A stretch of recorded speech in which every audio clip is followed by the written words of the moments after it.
Divided into warring nations for thousands of years, the Sith species of Korriban were an aggressive and violent ancient civilization with a deep connection to the dark side which permeated their planet. Adhering to a strict caste system, dividing them into warriors, priests, engineers, and slaves, the Sith sacrificed sentient beings to their gods, and were relatively primitive in technology, yet grew strong and resilient as a people from a near constant state of war, accepting violent conflict as a natural part of their culture.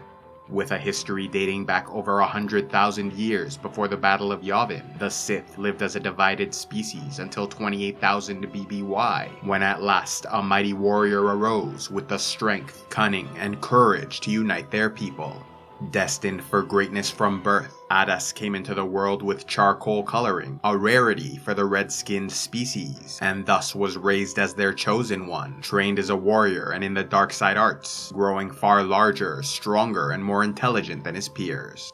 In addition to becoming a master of Sith sorcery, he dual-wielded enormous battle axes and wore a suit of ebon armor. Taking the leadership of his nation, Adas led them to war, securing his legacy forever as the first Sith to conquer and unify their people.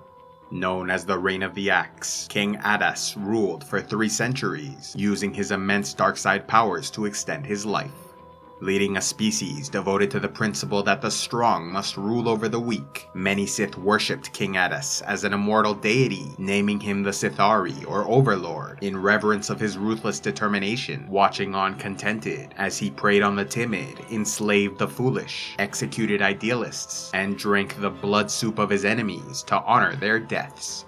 As no other Sith could stand against him, his downfall came 27,700 years before the Battle of Yavin, when the Rakatan species of the Infinite Empire traveled to Korriban and feigned friendship, teaching King Adas how to create his own holocron, only to then launch a full-scale invasion with their advanced Force technology. For a time, the Rakatan warlord Soa reigned over Korriban, with a number of Sith purebloods like Yishar Kale, also known as the Betrayer of Adas, joining his cause to form the Infernal Council. Meanwhile, the king rallied the armies of Korriban and led a vicious uprising to defeat the Infinite Empire, driving them from their planet. Although Adas did not survive his campaign of liberation, the holocron he created was left with his shadow hand, and so the great king's knowledge was preserved and passed down through the generations. Despite their victory against the Rakatans, the end of the war saw Korriban fall to chaos, as the death of their unifying leader returned them to a state of factionalism and civil strife.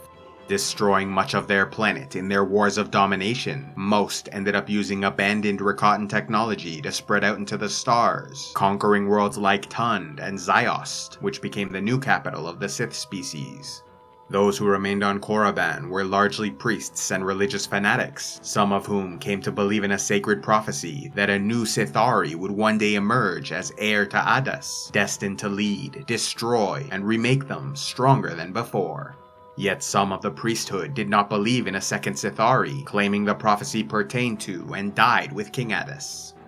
Regardless, the legacy of this warrior king lived on for tens of thousands of years, with the culture of strength and ruthless domination he inspired, spreading alongside his people as they colonized their region of the galaxy. It was this same respect for strength that made the Sith accept Ajunta Pall and the other powerful Dark Jedi as lords when they took refuge on Korriban after their defeat in the 100-Year Darkness. Recognizing the extraordinary force powers of Ajunta Pall, the priests of Korriban declared him the new Sith'ari, granting him the holocron of King Adas. Inspired by the teachings of this ancient king and the dark side culture of the Sith, the former Jedi of Ajunta Pall interbred with the native species and founded a new Sith Order and Empire, conquering so many systems they became a rival for power to the Old Republic government of the Galactic Core.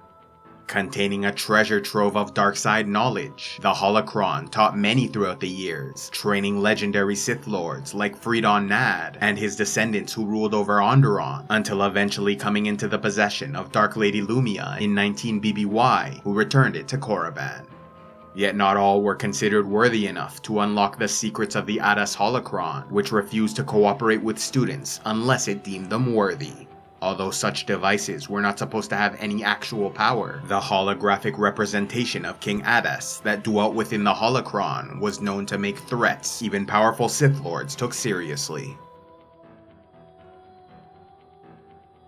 A special thanks to all those who contribute to Civilization X, like Z Packwood, Faith the Wandering Huntress, The Dragon Princess, and Renee the Demigod. If you'd like to help the channel, please go to patreon.com/civilizationx, where you can get early access to videos, vote on future content, and access the Patreon-only series, Heroes of Lore and Legend.